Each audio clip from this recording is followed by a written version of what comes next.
이거 근데 수술실에서도 이거 갖고 이렇게 하잖아. 드릴로. 네, 근데 여기서의 포인트는 이제 헬리콥터처럼 흔들리는 데서도 그 드릴로 할 수 있나 이런 건데 잘하면 되지 않을까. 지금 이거는 이제 위급한 상황에서 굉장히 우수한 능력을 가진 주인공을 돋보이게 하려고 한 것 같은데 그 전공의 때 그런 거 있었어요. 그 이제 어깨 수술을 하는데 목에다가 주사를 넣어서 팔을 마취를 해요. 그게 초음파를 보고 뭐 혈관이나 이런 걸 피해서 신경 주변에 약을 넣는 건데 그 어깨 수술을 할 때도 이제 되게 큰 기계를 달아서 팔을 당기는 기계를 테이블에 달아야 되는데 또 준비는 그거대로 하고 싶고 근데 마취는 또 마취대로 하고 있고 이러니까 이제 마취과 쌤이 바늘로 이제 목에 찌르고 있는데 그 준비하는 인턴 쌤이 이렇게 해서 막 테이블에 덜컹덜컹해서 이제 무거운 걸 딱 달았는데 그래서 이제 다음날 수술 못해요. 되게 조용하던 평소에 조용하고 되게 인자하시던 이제 마취과 교수님이 진짜 꽥 소리를 지르시면서 누가 목에 바늘 넣고 있는 테이블 흔들어 그렇게 이제 해가지고 그게 이제 이 헬리콥터를 보니까 굉장히 그런 생각이 나는데 너무 알 것 같다. 그래서 이제 사실 흔들리는 데서는 우리가 글씨도 잘 못 쓰잖아요. 그거랑은 잘 생각해보면 가능할지 안 가능할지 생각해보면 엄청 흔들리는데 사실 저는 헬리콥터는 못 타봤습니다. 군대에서는 구멍을 하나를 못 한 10개 이렇게 뚫어야 되니까 왔다 갔다 하면서. 그럼 아무리 위급 상황이라도 그 정도면은 안 하는 게 낫다. 실제 그거는 뭐 그때 상황에 따라서 뭐 잘하면 되겠다. 피 빼야 되니까. 여기서 이제 머리에 고이는 피를 빨리 빼주는 거가 이제 그 머리에 뇌를 살리는 거라고 그렇게 판단해서 그렇게 한 걸로 이해가 됩니다. 근데 아무것도 아니까 인사도 안 하고.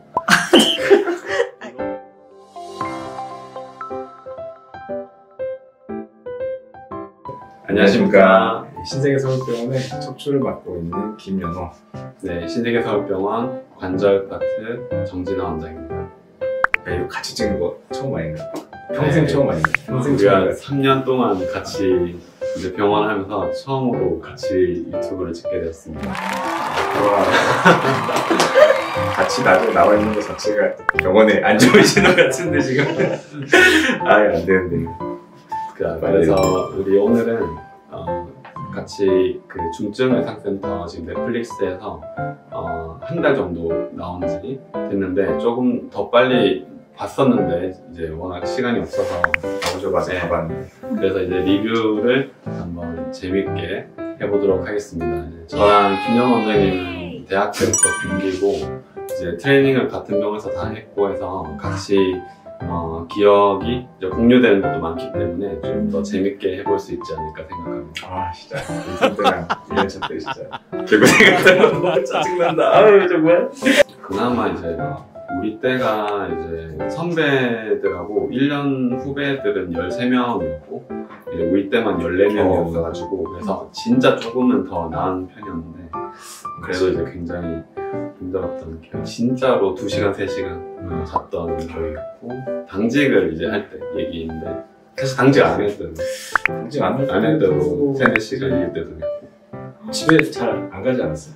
일단은 뭐 거의 못 갔고 사실 저는 그때부터 결혼을 이미 했어가지고 조금 어떻게든 가서 집에서 자고 오려고 했는데 김 원장님은 그때는 또 저는 진짜 막나가면 이혼남에 막 여자친구 보고 일주일 내내 막 똑같은 거 입고 막 풀당을 서라고 한 달 동안 풀당 서라 그래가지고 위에 김원인 선생님이랑 진짜 소화 때 진짜 풀당 매일 당직에 매일 토요일 오후부터 일요일 아침까지만 나갈 수 있고 그렇죠. 그 교대가 별로 없는 선이 몇 개 있어서 이제 1년차 1명, 2년차 1명, 3년차 1명, 4년차 1명 이렇게 구성이 된 팀에서는 일단 지금은 이제 몇 년 전부터 80시간 근무 이렇게 되면서 좀 달라진 걸로 알고 있는데 그때는 저희 때만 해도 진짜 1년차가 전부 다 하고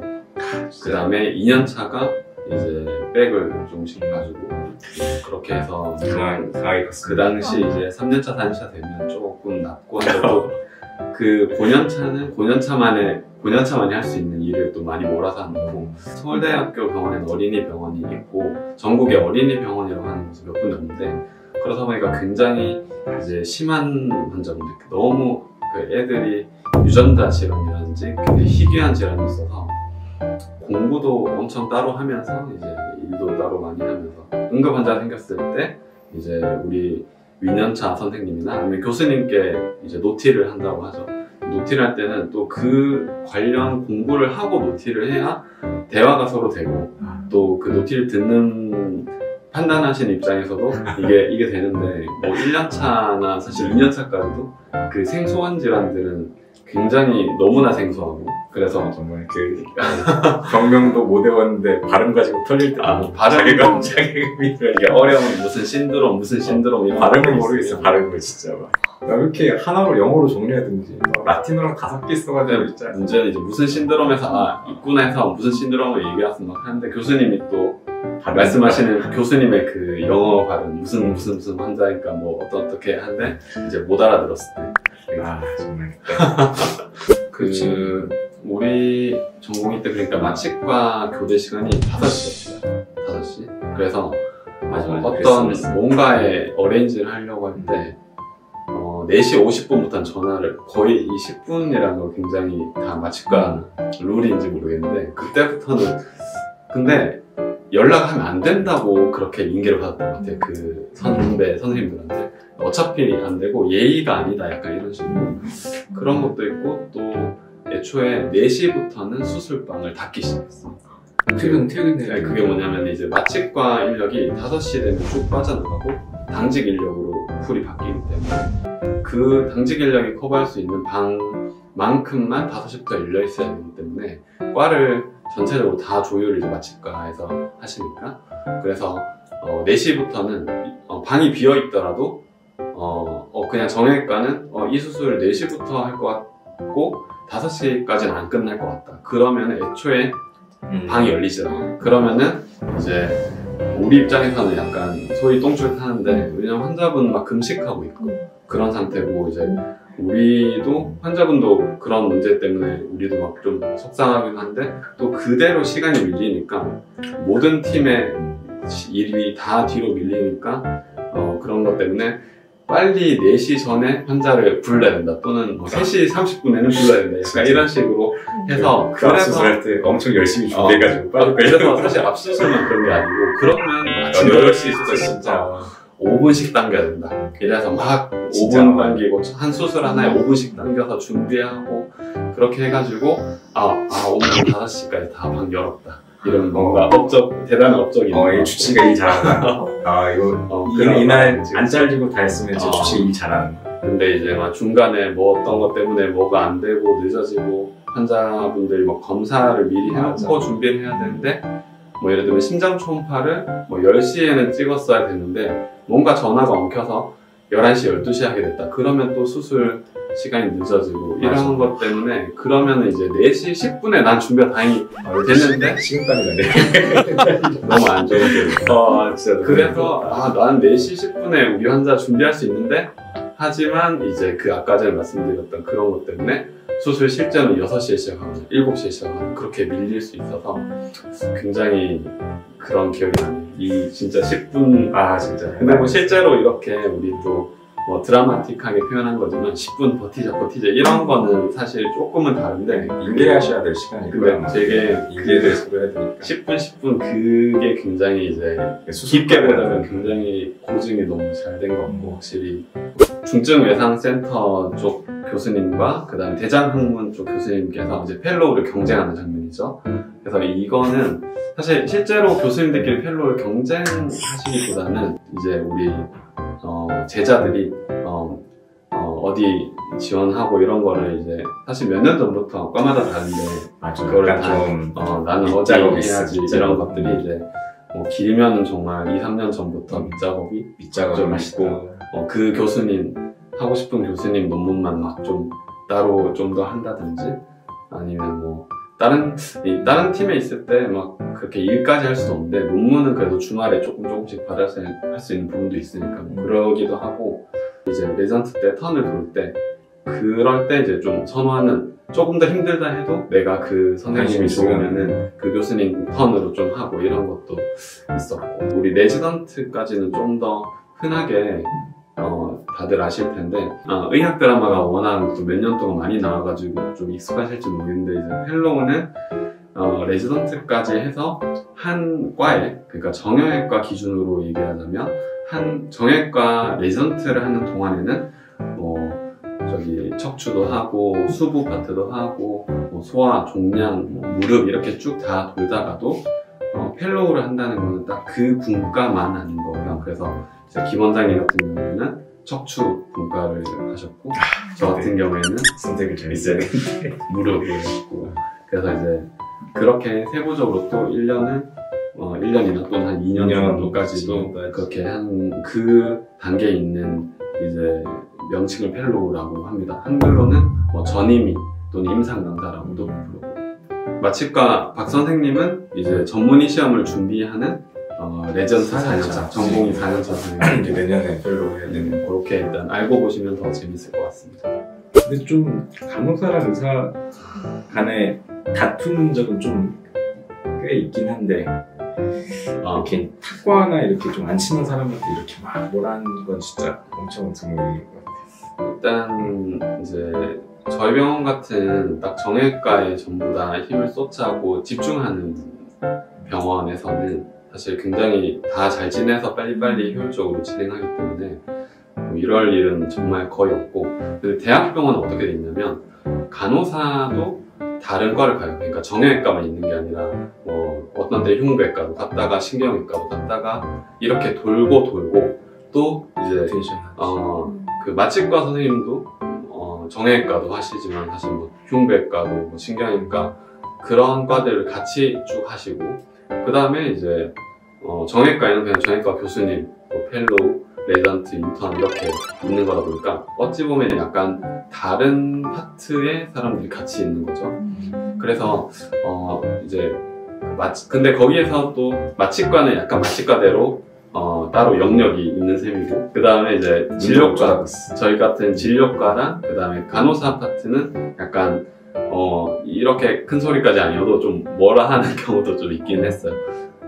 사실 교수님한테는 그 앞에서 뭐라 이런 그런 건 없었는데 교수님이 안 계시고 할 때는 예를 들면 전공의나 인턴 쌤이 좀 실수하거나 하면은 좀 시니어 간호사님들은 좀 뭐라 하고 서울대병원 간호사가 되게 셌던 것 같아 지금 생각해보면. 근데 다 사이 좋았어요. 그렇게 나쁘지 않고 크게 봐서는 잘 지내는 게 서로인 거 좋으니까.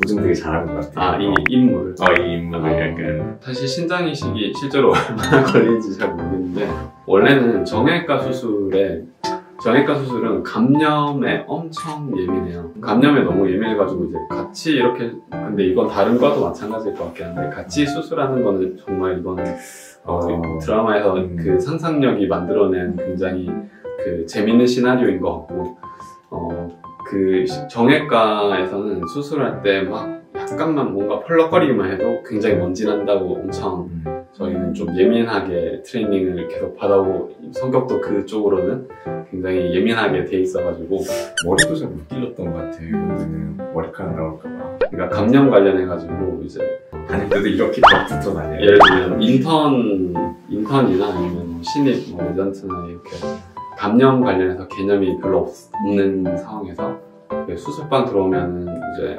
수술 필드는 굉장히 무균 상태로 있으니까 근데 사실 그 필드가 좁은 건 아니고 이 수술 도구들이 다 놓여있는 상까지 전부 다 굉장히 깨끗하게 무균으로 있는 건데 조금만 근데 주의 없이 다니면 옷자락이 거기 닿는다든지 그럴 수도 있고 그래서 이제 애초에 조금 이제 예민한 선생님들께서는 인턴 들어오면 그냥 무조건 벽에 붙어 있어요. 이 수술이 안 보일 것 같은데 어쨌든 벽에 붙어 있어요. 그러면 이제 좀 열심히 보려는 인턴은 이게 받침대로 올라가서 한 거의 1m 되는 받침대 올라가가지고 그렇게 보는 거죠. 그래서 이제 그런 식으로 하기도 했던 기억이 나네요. 우리 주임 교수님은 1년차 때 손 닦는 거 뒤에서 쳐다봤던 거 기억나요? 김희준 교수님. 손 씻는 거를 잘 씻는지 한 명 한 명 다 쳐다보세요. 한 명 한 명. 난 되게 인상적이었어요. 근데 그게 지금 생각해보면 이제 진짜 그거를 이제 바쁘신데 물론 교육으로도 신경 써주셔야 되긴 하지만 그거를 그렇게 시간 내서 봐주신 건 되게 장수스님이 아니에요. 지금 나는 솔직히 없었는데 서로 내가 잘 모르는 게 있었나? 없었던 것 같고 진화 없었던 것 같아요. 저는 되게 어릴 때부터 재미없는 친구라서 계속 재미가 없었는데 이거는 비방용일 수도 있는데 나도 없었던 것 같은데. 김연호 원장님은 약간 연호구라고 부르기가 있었어요. 같이 하긴 한데 그러니까 너구로 불렀었지. 나쁜 놈들. 호구라고. 호구? 호구. 그러니까 호구라고 왜 그랬냐면 뭔가 부탁하고 이럴 때. 그러니까 사실 각자 이제 레전트 때 다 너무 힘들고 자기 일하기 바쁜데 근데 이제 하다 보면 뭔가 내가 할 일을 이 친구가 해줄 수도 있는데 같은 그런 일이 있어요. 그러면은 이제 계속 그렇게 이제 넘기면 안 되긴 하는데 뭔가 좀 급한 일이 있을 때 이제 또 좀 부탁을 받아준다든지 이러면 이제 굉장히 또 너무 감사하고 한데 집에 안 가니까 집에 안 갔어. 단어는 좀 그렇지만 어쨌든 굉장히 좋은 의미였고 근데 그런 것들을 교수님도 다 알아주셨던 것 같아요. 그래서 교수님 평가가 있죠. 어디선가 얘기한 적이 있는 것 같긴 한데 근데 그건 내가 알잖아. 그래서 이제 집에 안 가는 레전트를 그때 어쨌든 약간 미덕처럼 생각하는 좀 것 같아요. 교수님들은 아무래도 옛날 분들이 더 많으시니까 레전트가 어디 집에 가냐 약간 말씀 안 하셔도 은근히 그런 게 있으셨을 거고 안 좋은 건데 그런 면에서 이번호는 거의 만점 받지 않았을까. 만점 받아서 저희는 서울대병원에서는 만점 그렇게 교수님들 포함해서 평가가 1등이면 4년차 때 미국으로 그때 처음 미국 가봤어. 우와. 그래서 이제 그런 이제 영광을 누렸고 그때 근데 좀 뭐 공부를 하든지 신나게 놀고든지 해야 되는데 진짜 애매하게 거기서도 잠만 잤었어. 빨리 결혼해요. 결혼을 좀 빨리 했어. 몇 살 때 20살인가 만으로는 좀 그지. 조혼을 애들이 막. 그러니까 나도 30인가 했는데 내가 뒤에서 저도 지금 보면은 그래도 빨리 한 편인데 그때 우리 당시 좀 늦게 한 편이었지. 진짜 네가 인턴 끝나자마자 결혼하는 걸 보고 야 진화가 왜 그러지 제가 결혼할 틈이 있나요? 근데 어찌? 그것도 할 얘기가 좀 있고 그거는 사실 굉장히 개인과 정형외과를 위한 선택이었어요. 무슨 말이냐면은 이제 1월 달에 결혼했는데 3월부터 이제 1년차 3월이 시작되는 건데 들어가기 전에 우리 의복에 민폐를 덜 끼치기 위해서 왜냐면 1년차가 결혼하기 일주일 이제 결혼하고 휴가 빠지고 이러면 굉장히 저도 사실 운신이 좀 불편하고 그 다음에 또 과에서도 막 동기들 막 일도 안 그래도 익숙하지 않은데 서로 막 땜빵 해주고 이런 거 해야 되니까 굉장히 여러 가지 그렇게 이제 생각을 해서 응급실에는 미안하지만 1월달이 응급실 턴이었어요. 그래서 응급실 때 가자. 그래서 이제 응급실 미안합니다. 아무튼 이게 진짜 가감 없이 얘기하는 그 인턴 때 결혼하기. 어쩌면은 이렇게까지 크게 생각하지 않을 수도 있는데 이게 균이 여기에서 온몸으로 퍼지면서 생명과도 직결되는 그런 상황이 될 수 있어요.